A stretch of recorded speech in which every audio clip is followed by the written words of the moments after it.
Kuwait തീപിടുത്തത്തിൽ മരിച്ച മലയാളികളിൽ 3 പേരുടെ സംസ്കാരം ഇന്നാണ്. പത്തനംതിട്ട മേപ്രാൽ സ്വദേശി തോമസ് യൂമൻ, കോട്ടയം ഇത്തിത്താനം സ്വദേശി ശ്രീഹരി പ്രദീപ്, പായിപ്പാട് സ്വദേശി ഷിബു വർഗീസ് എന്നിവരുടെ സംസ്കാരം അല്പസമയത്തിനകം നടക്കും.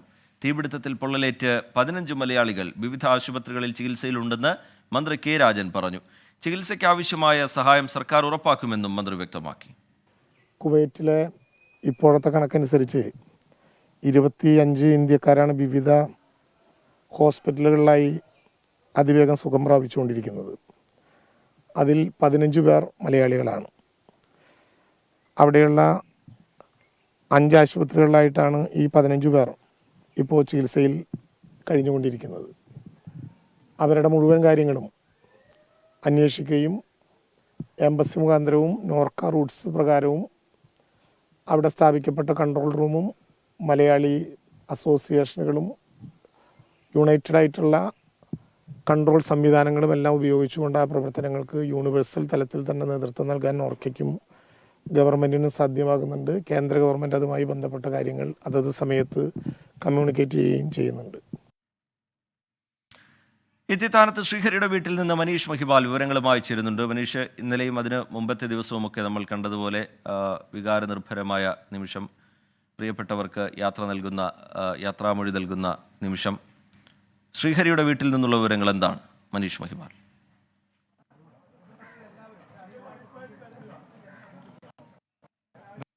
ഞാൻ നിലവിലുള്ളത് ഇത്തിത്താനം സ്വദേശി പി ശ്രീഹരിയുടെ വീട്ടുവളപ്പിലാണ്. ഇവിടെ തുരുത്തി യാദാപുരം സെന്റ് ജൂഡ് ആശുപത്രി കിഴക്കേടത്ത് വസതിയിൽ എത്തിച്ചിട്ട് തുടർന്ന് പൊതുദർശനം നടന്നു. 1 മണിയോട് തന്നെ ശവസംസ്കാര ചടങ്ങുകൾ ആരംഭിച്ചു. ഇപ്പോൾ ഏകദേശം ശവസംസ്കാര ചടങ്ങുകൾ പൂർത്തിയായിക്കൊണ്ടിരിക്കുകയാണ്. ബന്ധുക്കളാണ് ഈ ഇതിനെത്തി തിരികൊളുത്തിയത്.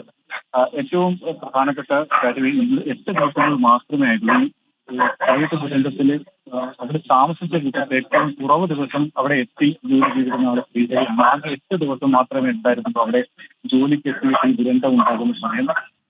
ചെറിയ ചില സാങ്കേതിക തടസ്സങ്ങളുണ്ട്. മനീഷ് മഹിബാലിലേക്ക് അല്പസമയത്തിനകം തന്നെ തിരികെ എത്താം എന്ന് തോന്നുന്നു. കുവൈത്ത് തീപിടുത്തത്തിൽ മരിച്ച മലയാളികളിൽ ഇനി 3 പേരുടെ സംസ്കാരമാണ് പൂർത്തിയാവാനുള്ളത്. പത്തനംതിട്ട മേപ്രാൽ സ്വദേശി തോമസ് യൂമൻ, കോട്ടയം ഇത്തിത്താനം സ്വദേശി ശ്രീഹരി പ്രദീപ്, അതുപോലെ പായിപ്പാട് സ്വദേശി ഷിബു. ഇപ്പോൾ ശ്രീഹരിയുടെ വീട്ടിൽ നിന്നുള്ള വിവരങ്ങൾ പങ്കുവയ്ക്കുകയായിരുന്നു മനീഷ് മഹിബാൽ. അവിടെ സംസ്കാര ചടങ്ങുകൾ അതിൻ്റെ അന്തിമഘട്ടത്തിലേക്ക് എത്തി നിൽക്കുകയാണ്. ശ്രീഹരി പ്രദീപിന് യാത്രാമൊഴി നൽകാൻ, അന്ത്യയാത്ര നൽകാൻ, പ്രിയപ്പെട്ടവനെ ഒരു നോക്ക് കാണാൻ ആ നാടൊന്നാകെ അവിടേക്ക് എത്തിയിട്ടുണ്ട് എന്ന് മനസ്സിലാക്കുന്നു. മനീഷ് മഹിബാൽ തുടരുന്നുണ്ട്. മനീഷ്, തുടരാം. തുരുത്തി യാദാപുരം സെന്റ് ജൂഡ് ആശുപത്രിയിൽ സൂക്ഷിച്ചിരുന്ന മൃതദേഹം ഇന്ന് രാവിലെ 9 മണിക്കാണ് വീട്ടുവളപ്പ് ഇളങ്കാവ് കിഴക്കിടത്ത് വസതിയിൽ എത്തിച്ചത്. തുടർന്ന് പൊതുദർശനം നടന്നു. 1 മണിയോടുകൂടി തന്നെ ശവസംസ്കാര ചടങ്ങുകൾ ആരംഭിച്ചു. ഇപ്പോൾ ഏകദേശം ശവസംസ്കാര ചടങ്ങുകൾ പൂർത്തിയായിട്ടുണ്ട്. ഞാൻ നേരത്തെ സൂചിപ്പിച്ചതുപോലെ കുവൈറ്റിലെത്തിയ കൂട്ടത്തിൽ ഏറ്റവും കുറവ് സമയം അവിടെ ജോലി ചെയ്ത ആളാണ് ശ്രീഹരി. അച്ഛന്റെ ഒപ്പം തന്നെ അതേ സ്ഥാപനത്തിൽ മകന് ജോലി ലഭിച്ചപ്പോൾ ഉണ്ടായ സന്തോഷം, അപ്പൊ തന്നെ വീട്ടുകാരടക്കം നാട്ടിൽ എവിടെയെങ്കിലും ഒരു ജോലി ലഭിച്ചാൽ മതിയെന്നായിരുന്നു ആഗ്രഹം. പക്ഷേ അച്ഛനൊപ്പം കുവൈറ്റിൽ അച്ഛനൊപ്പം ജോലി ചെയ്യണമെന്ന അതിയായ ആഗ്രഹം ഉണ്ടായിരുന്നു. നേരത്തെ കേരളത്തിൽ തന്നെ പലയിടത്തും മെക്കാനിക്കൽ എഞ്ചിനീയറിംഗ് കഴിഞ്ഞ് ശ്രീഹരി ജോലി ചെയ്തിരുന്നു.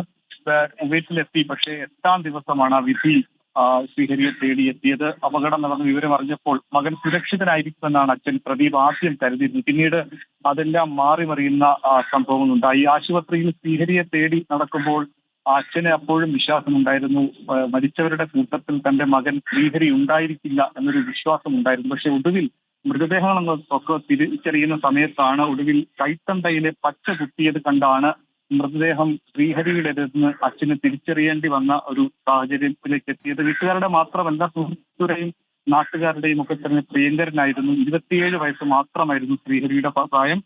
മെക്കാനിക്കൽ എഞ്ചിനീയറിംഗ് പാസ്സായ ശ്രീഹരി കോഴിക്കോട് ചേട്ടനൊപ്പമാണ് ആദ്യം ജോലി ചെയ്തത്. പിന്നീട് വിദേശത്തേക്ക് പോകാനുള്ള ശ്രമങ്ങൾ, പക്ഷേ അതൊന്നും വിജയിച്ചില്ല.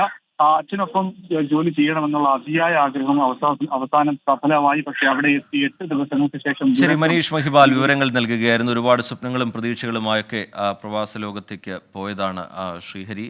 അച്ഛൻ്റെ സ്ഥാപനത്തിൽ ജോലി നേടിയതിനു ശേഷം പക്ഷേ ആ ജോലിയിൽ പ്രവേശിക്കാൻ ശ്രീഹരിക്ക് കഴിഞ്ഞില്ല. വളരെ പെട്ടെന്ന് തന്നെ ആ അപകടത്തിൻ്റെ ഇരയായി മാറുകയായിരുന്നു ശ്രീഹരി. ഇങ്ങനെ ഒരു മടക്കം ആ നാട്ടുകാരും ബന്ധുക്കളുമൊന്നും പ്രതീക്ഷിച്ചതുമല്ല.